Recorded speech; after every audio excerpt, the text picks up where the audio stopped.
Apesar de ser considerada prioridade tanto pelo governo quanto pelo Congresso Nacional, a reforma política não deve ser votada neste semestre. Os presidentes da Câmara e do Senado vão criar comissões especiais para discutir uma proposta de consenso para ser votada ainda este ano. Em discussão no Congresso desde a década de 90, a reforma política vem sendo feita em conta-gotas. Já saíram do papel a reeleição para presidente, a lei da ficha limpa e a fidelidade partidária. Mas outros pontos polêmicos permanecem em compasso de espera. Entre eles, voto facultativo. Permite ao eleitor decidir se quer votar ou não. Financiamento público de campanha. Proíbe doações para políticos e partidos em época eleitoral. Fim da escolha dos suplentes no Senado pela forma que é hoje, indicados de acordo com a conveniência do parlamentar eleito, geralmente parentes ou financiadores da campanha. Voto em lista fechada. O eleitor vota no partido e não no candidato. As vagas são distribuídas de acordo com a quantidade de votos. Voto distrital. A eleição de deputados federais, estaduais e vereadores pela maioria dos votos dos eleitores em distritos pequenos. Essa proposta é defendida pela Ordem dos Advogados do Brasil, que argumenta que o sistema atual permite que candidatos sem expressão sejam beneficiados com a eleição de um companheiro de chapa campeão de votos, como o Palhaço Tiririca, que teve 1.300.000 votos e acabou levando junto outros colegas de coligação que não conseguiriam se eleger sem essa ajuda. É necessário que haja propostas por parte da sociedade civil e do próprio parlamento que fortaleça o partido político e que faça dele efetivamente aquilo para que ele foi concebido, representar uma fatia da população dentro de uma ideia para que possa ser alcançado o poder.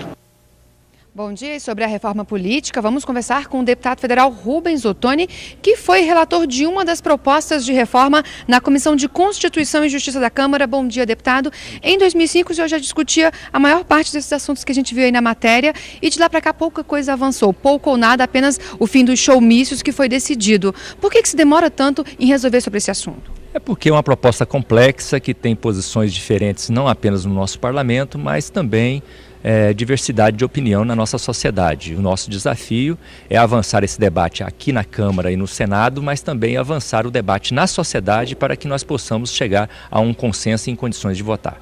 Agora, o senhor acredita que vai ser possível votar um pacote de reforma, como sugere o governo, ou a reforma política vai continuar sendo feita em pedaços? A minha avaliação é que este é um ano muito importante que nós devemos mobilizar em várias frentes, na Câmara, no Senado e também na sociedade, ouvindo as organizações não governamentais, as instituições sobre essa opinião. E nós vamos, com os líderes, construir a melhor saída. Eu sou daquele que sempre defendo que nós possamos dar agilidade a essa matéria. Se para isso for necessário votarmos ponto a ponto, votemos ponto a ponto, mas o ideal é termos uma reforma mais ampla, mais profunda e onde nós tenhamos vários pontos sendo discutidos ao mesmo tempo. Agora, a maior disputa, a maior dificuldade talvez hoje seja em torno da lista fechada. PT e PMDB, dois partidos aliados ao governo, têm posições divergentes nesse assunto. Como construir um consenso, por exemplo, nessa questão? O grande desafio para mim é nós buscarmos uma alternativa para esse sistema político eleitoral que para mim está defasado, ultrapassado. E um dos pontos mais importantes é nós evitarmos que os nossos representantes, seja no nível municipal, estadual ou federal, continuem sendo escolhidos ou sendo escolhidos cada vez mais com a influência do poder econômico. Esse, para mim, é o ponto mais grave. Nós precisamos garantir que os nossos representantes sejam escolhidos no debate das ideias, das propostas, dos projetos, daquilo que ele tem a oferecer à sociedade, não pela estrutura de campanha, por aquilo que ele tem de facilidade para fazer a campanha. Nesse sentido, o financiamento, para mim, é o ponto principal.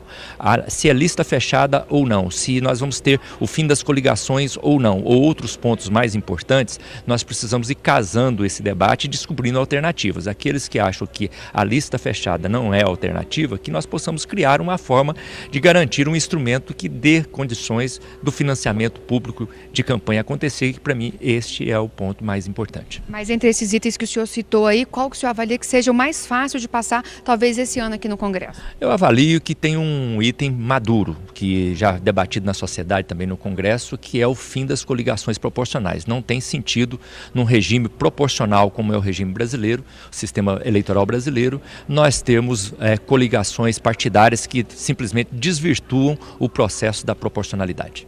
Ok, deputado Rubens Ottoni, obrigada pela sua participação aqui no Repórter Brasil. Voltamos ao estúdio com você, Natália. Obrigada, Luana, pelas informações.